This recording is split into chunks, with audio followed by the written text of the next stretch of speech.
Sa Pilipinas, ang karaniwang paniniwala ay kapag tumanda ka na, ang pamilya ang magiging sandigan mo. Ang anak, apo, kapatid, pamangkin. Sila raw ang dapat unang sumasalo, unang nakakaalam ng problema, unang nagbibigay ng lakas kapag mahina na ang tuhod, at unang nagbibigay ng saya kapag malamig na ang gabi. Ngunit sa realidad, hindi laging ganoon ang nangyayari. Maraming senior ang tahimik na nabubuhay sa pagitan ng umaasa at umaangkas at sa pagitan ng pagnanais ng kasama at takot na maging pabigat. May mga anak na malayo na ang tirahan. May mga apo na abala sa eskwela. May kapatid na may sarili ng iniintindi. At minsan, kahit kasama mo sa bahay ang pamilya mo, pakiramdam mo ikaw ay nag-iisa. Pero ayon sa mga eksperto sa pagtanda at mental health, may mga 6 na pundasyon na maaaring magsilbing suporta sa senior, mga support system, na minsan ay mas matatag pa kaysa sa pamilya dahil hindi sila madaling maubos, hindi sila nawawala, at hindi sila nakadepende sa damdamin o oras ng kahit sino. Ang mga pundasyong ito ay hindi kapalit ng pamilya, ngunit sila ang pumupuno sa mga puwang na hindi kayang punan ng kahit sino.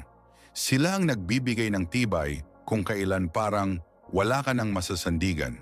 Sila ang nagbabalik ng lakas kung kailan parang tumatakbo ang mundo pero ikaw ay naiwan. At kung ikaw ay senior na minsan nakakaramdam ng kalungkutan, kawalan ng direksyon o panghihina ng loob, baka dito mo makita ang mga sandigang matagal mo nang kailangan. Para sa video na ito, tatalakayin natin ang 6 na essential pillars na napatunayan sa siyensya at karanasan ng maraming matatanda na kayang magbigay ng lakas, pangkatawan, pang-isip, pangdamdamin at pang-araw-araw.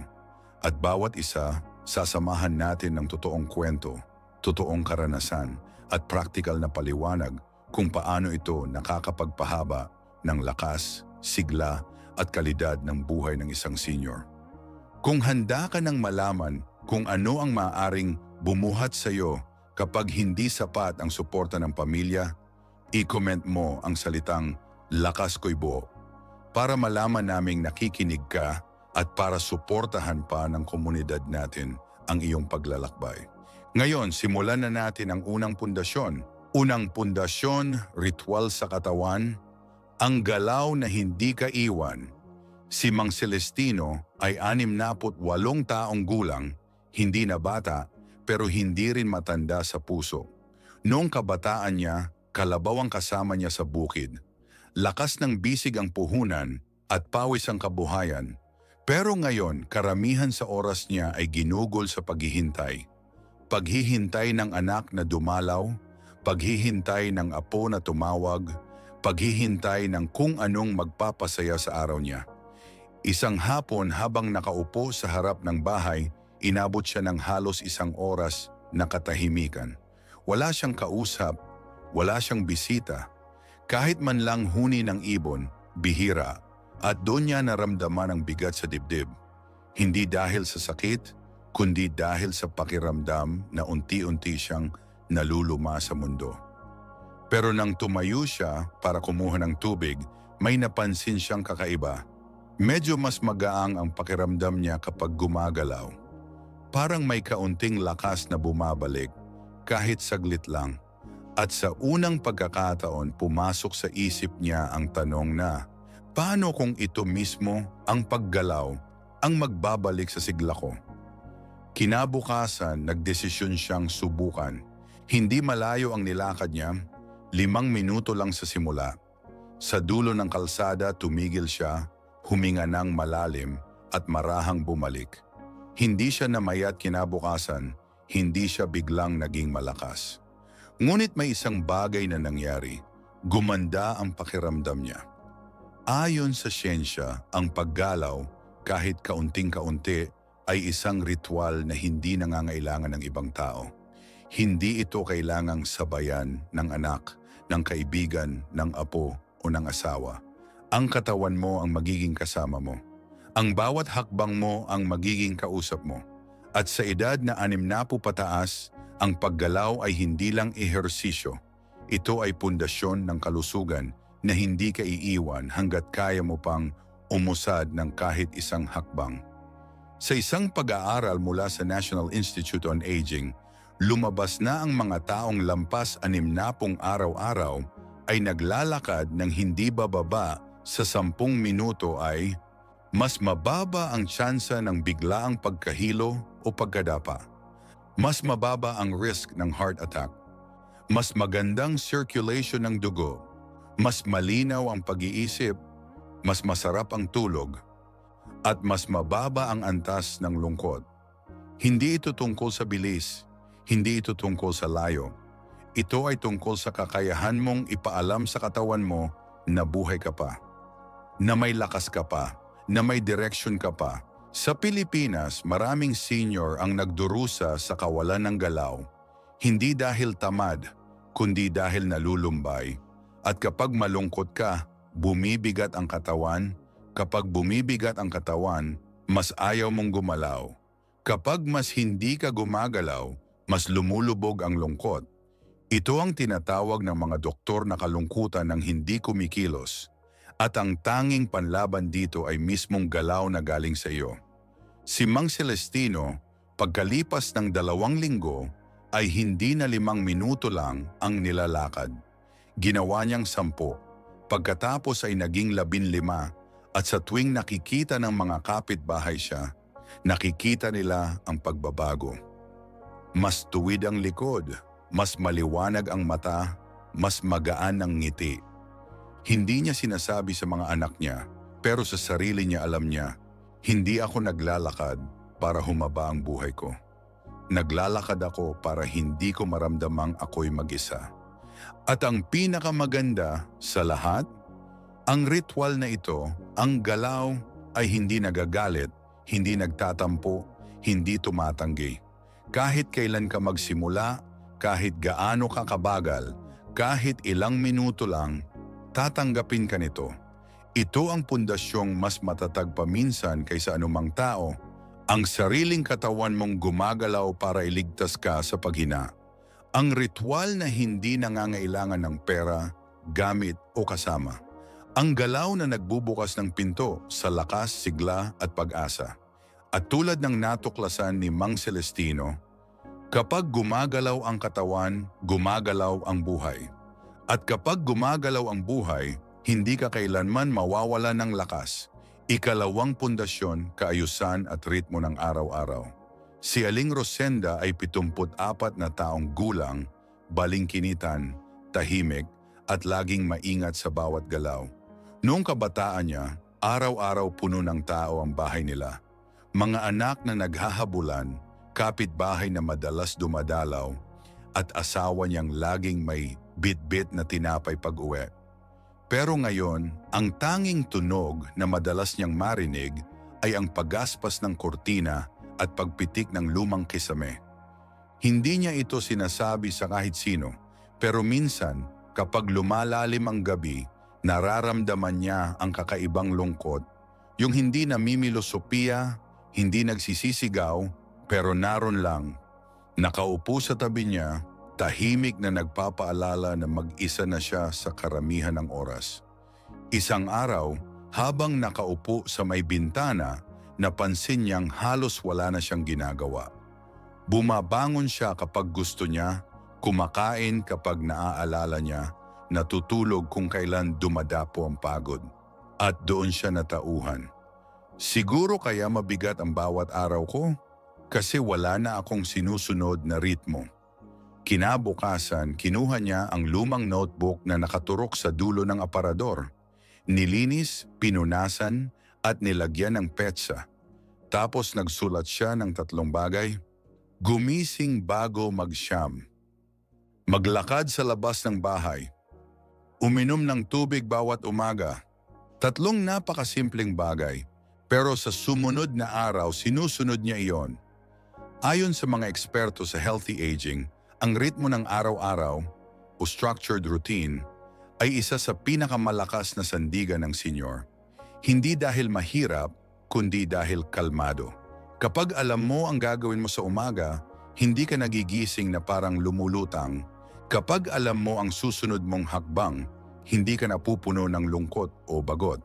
Kapag may kaayusan ang araw, may direksyon din ang isip. Sa isang pag-aaral mula sa Japan na tumagal ng halos 3 dekada, napag-alaman na ang mga taong umiidad nang may malinaw na routine, oras ng kain, lakad, pahinga at tulog ay mas mababa ang chance magkaroon ng depression. Mas mababa ang pagkalito o senior brain fog, mas regular ang blood pressure, mas maganda ang sleep quality, mas matatag ang pang-araw-araw na mood. Hindi ito magic. Ito ay tugon ng katawan sa predictability. Kapag alam ng katawan ang nangyayari, nagiging mahinahon ang utak. Kapag mahinahon ang utak, bumababa ang stress hormones. Kapag mababa ang stress hormones, tumitibay ang puso at paghinga. Si Aling Rosenda, pagkalipas ng 2 linggo, ay may bago ng routine. Alas 7, bangon. Alas 7:30, paglalakad. Alas 8, almusal. Alas 10, pagtiklop ng damit. Alas 2, tanghalian. Alas 3, pahinga at kape. Si alas 4, simpleng ehersisyo sa kamay. Alas 7, hapunan. Alas 9, paghiga. Hindi siya napapagod.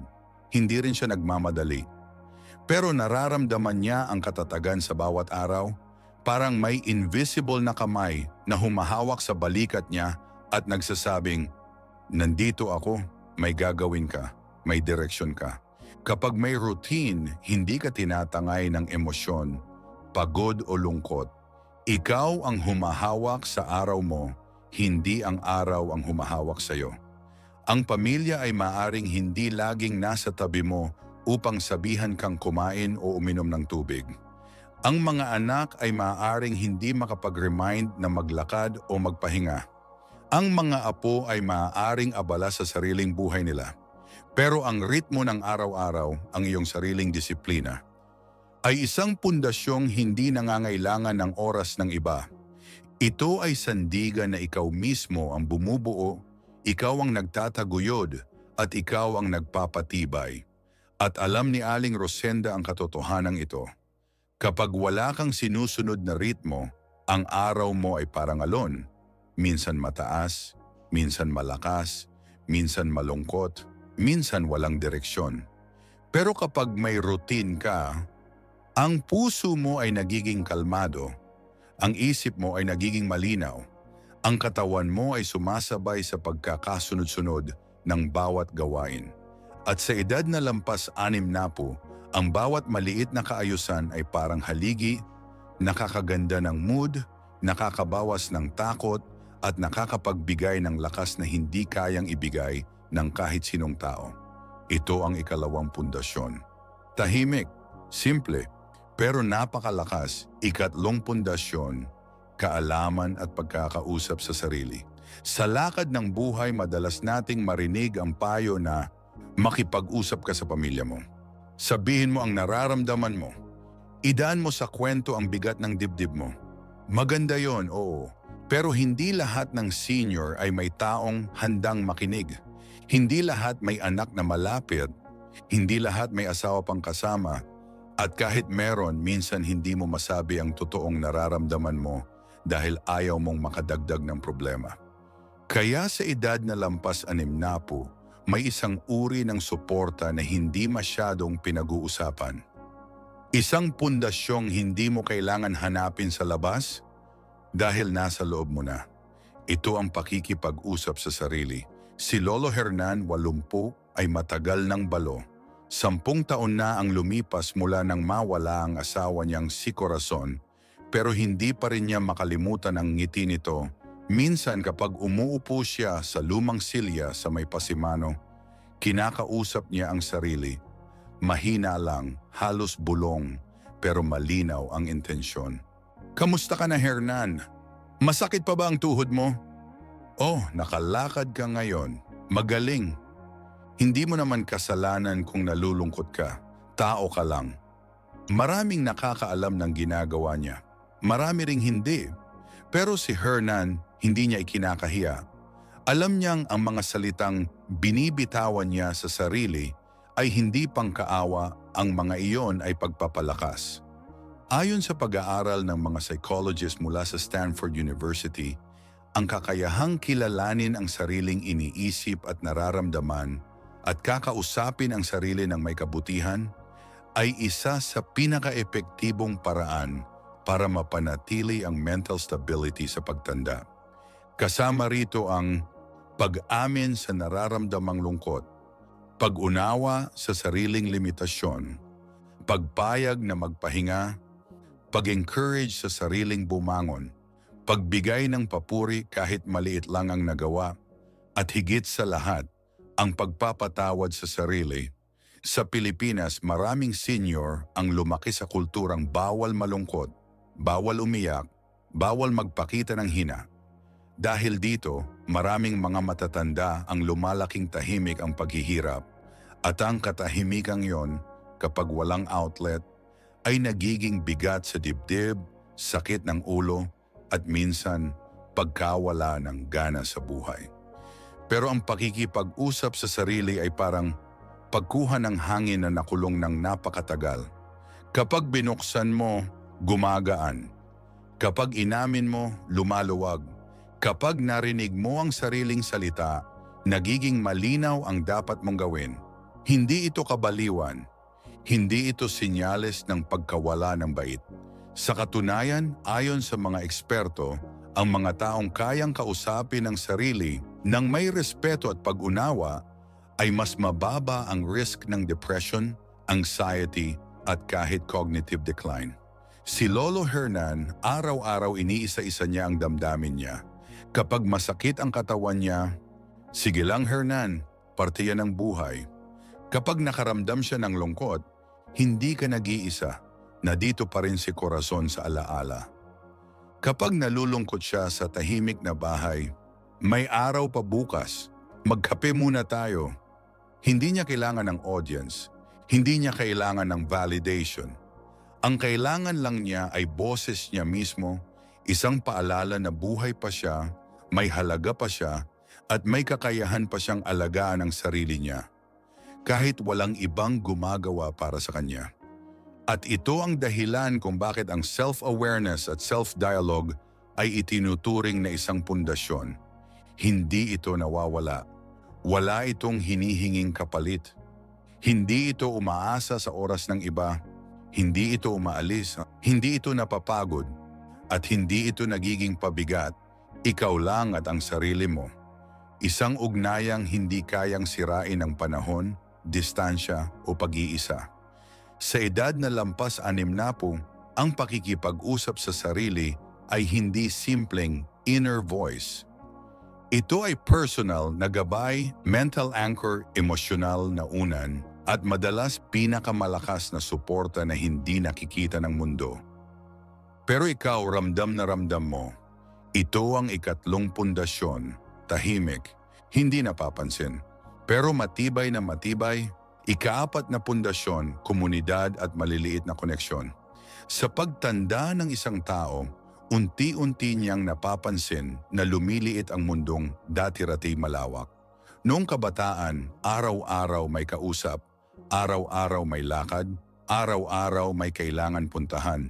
Pero pagdating ng 60 pataas, parang biglang kumipot ang espasyo. Mas tahimik ang bahay, mas madalang ang bisita, mas parang lumalayo ang mga tao. Ganyan ang naramdaman ni Aling Peregrina, 72, mula nang lumipat ang 2 anak niya sa ibang bansa. Hindi niya sila sinisisi. May trabaho sila, may sariling buhay, pero kahit pa ganoon, may kakaibang lamig na dumadalaw sa kanyang dibdib tuwing sumasapit ang hapon. Yung tipong kahit may kachat ka, iba pa rin ang presensya ng totoong tao sa paligid.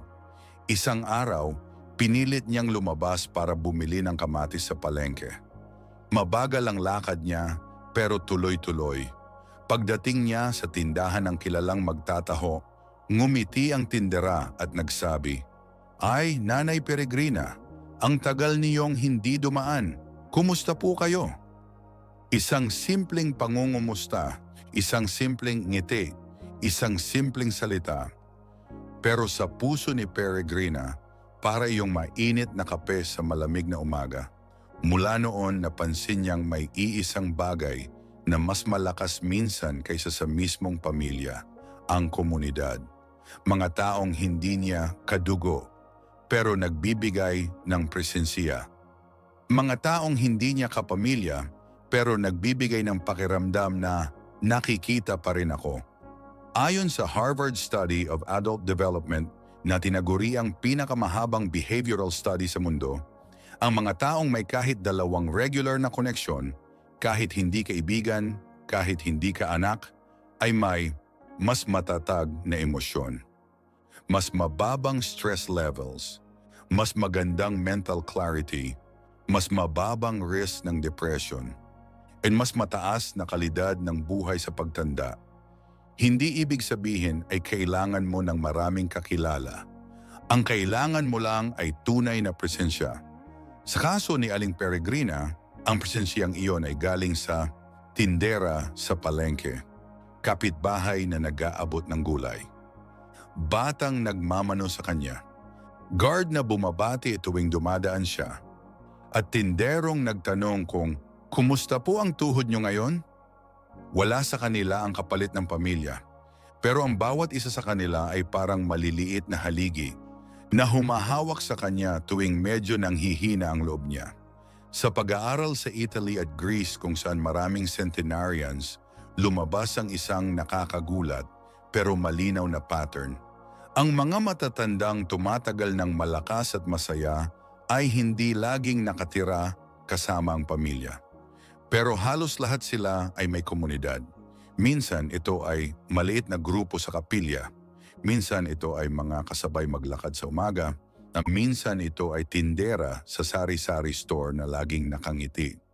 Minsan ito ay kapitbahay na nag-aabot ng sopas kapag umuulan. Ang komunidad ay isang sandigan na hindi mo laging hinihingi, pero palaging nariyan. Ang pamilya kahit mahal ka, may kani-kanilang tungkulin. Lumalayo, nagkakaedad, nagiging abala. Normal yon, pero ang komunidad ay isang buhanginan ng presensya na humahawak sa iyo ng marahan. Hindi ito palaging malapit pero palaging ramdam. Sa Pilipinas may kultura tayo ng pakikipagkapwa, isang ngiti mula sa jeepney driver, isang ingat po mula sa tindera, isang kumain na po ba kayo, Nay, mula sa kapitbahay, isang batang tumatakbo at kumakaway sa iyo, isang naglalako ng isda na nagsasabing, "Nay, ito po, mura lang, para sa inyo." Sa una parang wala lang, pero kapag iniisa-isa mo, ito ang bumubuo ng araw mo. Si Aling Peregrina, pagkalipas ng 1 o 2 buwan, ay hindi na gaanong malungkot. Nagulat ang mga kapitbahay. Mas madalas na siyang lumalabas kahit saglit. Tumatawa siya kapag binibiro ng tinderang kilala niya. At tuwing buwan ng palengke sale, halos lahat ay bumabati. "Nay, nandito na kayo ulit. Salamat po sa pagpunta. Kumusta po ang lakad niyo ngayon?" At dito niya napagtanto, ang mundo ay hindi umiikot sa pamilya lamang. Ang buhay ay hindi lamang tungkol sa dugo't lahi. Minsan, ang pinakamalakas na suporta ay nagmumula sa mga taong hindi mo kalinya, hindi mo ka-age, hindi mo kadugo, pero kaya kang pasayahin sa simpleng magandang umaga po. Ito ang ika-4 na pundasyon.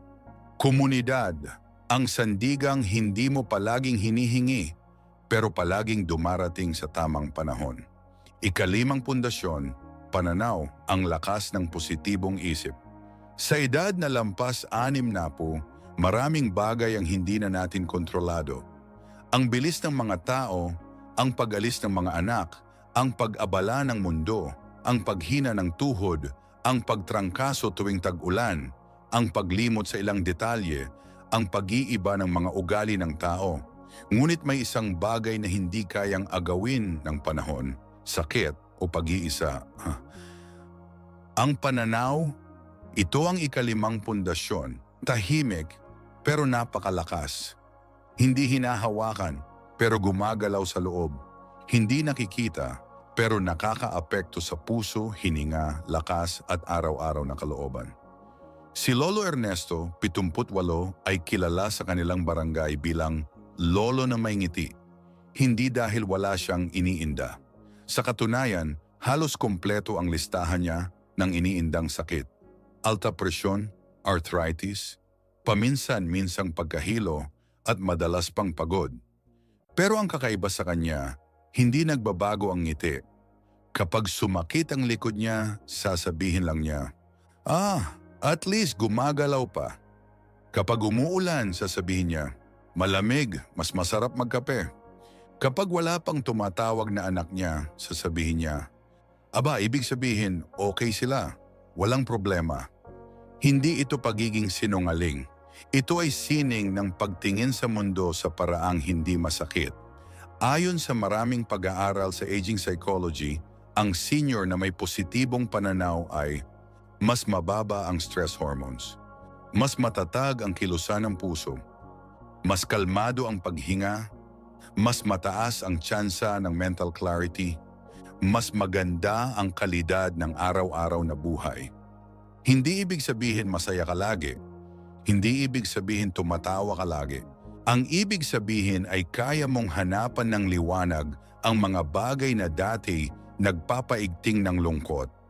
Isang hapon habang nagkakape sa harap ng bahay, lumapit ang batang kapitbahay at nagtanong kay Lolo Ernesto, "Lolo, bakit lagi po kayong nakangiti?" Napangiti palalo si Ernesto at sinabing, "Anak, kung lahat ng bagay tinitingnan mo sa dilim, hindi mo na mapapansin ang ilaw." At sa sandaling yon, may naiintindihan siya sa sarili niya. Matagal na niyang ginawang kaibigan ang sarili niyang pananaw. Matagal nang ang iniisip niya ang nagbibigay ng lakas sa tuhod niya, hindi ang gamot. Matagal nang ang attitude niya ang nagpapagaan ng hininga niya, hindi ang hangin. Matagal nang ang pagtingin niya sa mundo ang nagbibigay saysay sa bawat umaga na nagigising siya. Ayon sa mga eksperto, ang optimism ay hindi magic. Ito ay resulta ng tatlong bagay: kakayahang tumanggap ng katotohanan, kakayahang hanapan ng mabuti ang pangit, kakayahang hindi magpaalipin sa takot ng bukas. Kapag sinabi mong, "Masakit ang tuhod ko, pero kaya ko pang tumayo," mas lumalakas ka. Kapag sinabi mong, "Nag-iisa ako ngayon, pero may mga taong nagmamahal pa rin," mas gumaga ng dibdib mo. Kapag sinabi mong, "Hirap ako ngayon, pero hindi ito ang katapusan," mas kumakalma ang isip mo. Ang pananaw ay parang maliit na ilaw sa lumang bahay. Kahit isa lang, sapat na para hindi ka madapa. Maraming senior ang nabubuhay ng may bigat dahil ang tanging nakikita nila ay ang pagkawala. Nawala ang lakas, nawala ang dating trabaho, nawala ang ilang mahal sa buhay, nawala ang dating sigla. Pero ang hindi nila nakikita ay ang natitira, ang karanasan, ang karunungan, ang katahimikan, ang kakayahang mamili ng kapayapaan, at ang liwanag na dumarating kahit dahan-dahan. Si Lolo Ernesto, araw-araw, ay pumipili. Hindi siya pumipili ng karamdaman. Hindi siya pumipili ng problema. Hindi siya pumipili ng lungkot. Ang pinipili niya ay ang pananaw, isang maliit pero matibay na pundasyon na mas malakas paminsan kaysa sa suporta ng pamilya. Dahil ang pamilya ay maaaring malayo. Ang mga anak ay maaaring abala. Ang kaibigan ay maaaring may sariling iniintindi. Pero ang sarili mong pananaw, hindi ka iiwan. Ito ang ikalimang pundasyon, positibong pag-iisip. Ang lakas na hindi kumukupas kahit kumukupas na ang buhok. Ika-6 na pundasyon, layunin at maliliit na hangarin. Kapag tinanong mo ang isang bata kung ano ang pangarap niya, palaging mahaba ang sagot. Maging guro, piloto, doktor, pulis, mananayaw, artista. Kapag tinanong mo ang nasa edad 30 o 40, medyo nag-iiba, makatapos ng bahay, makapagpundar ng negosyo, mapalaki ang anak. Pero kapag tinanong mo ang isang senior, 6 na po pataas, kadalasan tahimik siya saglit bago sumagot. Hindi dahil wala ng pangarap, kundi dahil sa tanong na yon, minsan nakakadurog ng damdamin. Anong layunin ko pa? Matanda na ako. Para saan pa? Ano pa bang silbi ko? Mabuti pang hayaan ko na lang ang mundo. Ito ang isa sa pinakamasakit na realidad ng pagtanda.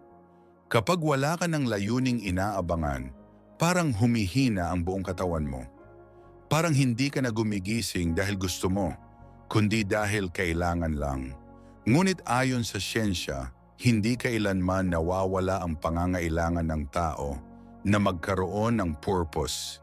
Kahit lampas 60, kahit lampas 70, kahit lampas 80. At dito pumapasok ang ika-6 na pundasyon. Ang layunin, ang pinakamalakas na gasolina ng kaluluwa ng senior. Si Mang Isko, 73, ay dating karpintero. Malakas, matipuno, halos araw-araw may ginagawa. Pero nang tumigil siya sa pagtatrabaho at tumanda na, ang mga anak niya, unti-unti siyang naging tahimik, halos buong araw nasa silya lang. Nanonood ng TV pero hindi naman nakikinig. Tumatayo pero walang direksyong pupuntahan. Kumakain pero hindi nagugutom. Isang araw napansin niyang may tuyong paso ng halaman sa gilid ng balkonahe. Ang lupa bitak-bitak, ang dahon kulubot. Parang siya, parang buhay niya nung mga panahong yon. Pinulot niya ang maliit na tabo at dinilig ang halaman. Noong una, wala siyang inaasahan. Pero kinabukasan, tumayo siya ulit at diniligan ulit, tapos ng sumunod na araw, ulit. Hanggang sa 3 araw, 4, 5, 1 linggo. Sa isang umaga napatigil siya. May bagong usbong na maliit, halos hindi makita, pero buhay. At doon niya na-realize na hindi siya sinasadya ng halaman. Pero pinili niyang alagaan ito. At ngayon, may sagot ang halaman, buhay pa ako. Para kay Mang Isko, iyon ang naging unang layunin niya matapos ang mahabang panahon. Magpaaraw ng halaman. Magdilig. Mag-alaga. Maghintay ng bagong dahon. Maliit? Oo. Pero ayon sa medical research, ang maliit na layunin ay may malaking epekto. Mas bumababa ang pakiramdam ng kawalan ng silbi. Mas bumubuti ang memory recall. Mas nagiging malinaw ang pag-iisip. Mas gumaganda ang mood ng senior. Bumababa ang pakiramdam ng pagkabahala. At pinaka-importante, may dahilan ulit para bumangon. Hindi kailangan grand.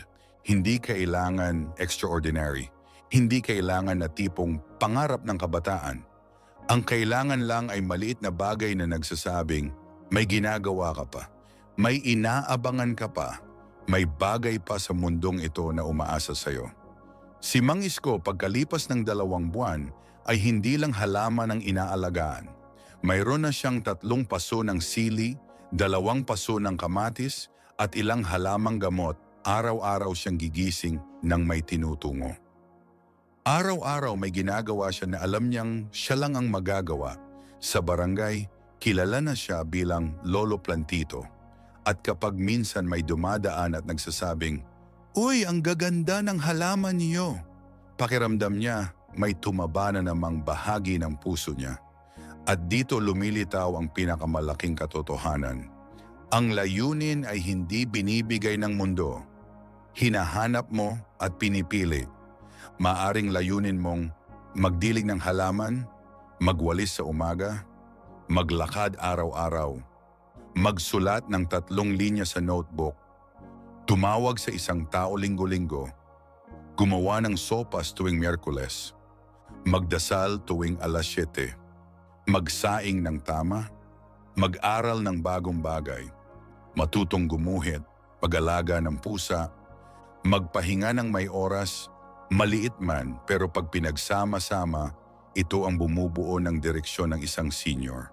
Ang pamilya ay maaaring malayo, ang anak ay maaaring abala, ang apo ay maaaring hindi madalas tumawag. Pero ang layunin, Ito ay pundasyon na ikaw ang lumilikha. At kapag naroon ito, kahit gaano katahimik ang bahay, hindi nalalanta ang isip. Kapag may layunin, kahit mahina ang tuhod, lumalakas ang loob. Kapag may layunin, kahit konti ang kausap, maliwanag ang araw. Ito ang ika-6 na pundasyon. Layunin, ang liwanag na hindi nawawala kahit humina ang katawan. Ngayong napag-usapan natin ang 6 na pundasyon, galaw, kaayusan, pakikipag-usap sa sarili, komunidad, pananaw at layunin, isang bagay ang malinaw. Kahit mag-isa ka minsan, hindi ka kailangang mawala ng lakas. Marami kang sandigang nasa loob mo na. Ang bawat ritual, bawat maliit na gawain, bawat positibong pag-iisip ay nagsisilbing suporta na hindi nawawala, hindi napapagod at hindi umaalis. Ang pamilya ay mahalaga, oo, pero ang sarili mong pag-aalaga ang magdadala sa iyo sa mas magaan, mas maaliwalas at mas makabuluhang araw. Kung ikaw ay nakikinig ngayon at nakaramdam ng bigat nitong mga nakaraang linggo, tandaan mo, hindi mo kailangang sabay-sabay ayusin ang buhay. Isang hakbang lang, isang simpleng gawain, isang maliit na layunin, sapat na yon para magsimula. At sa bawat maliit na pagpili, kumilos, huminga, ngumiti, magpahinga, magpatawad. Unti-unti mong binubuo ang panibagong lakas sa loob mo.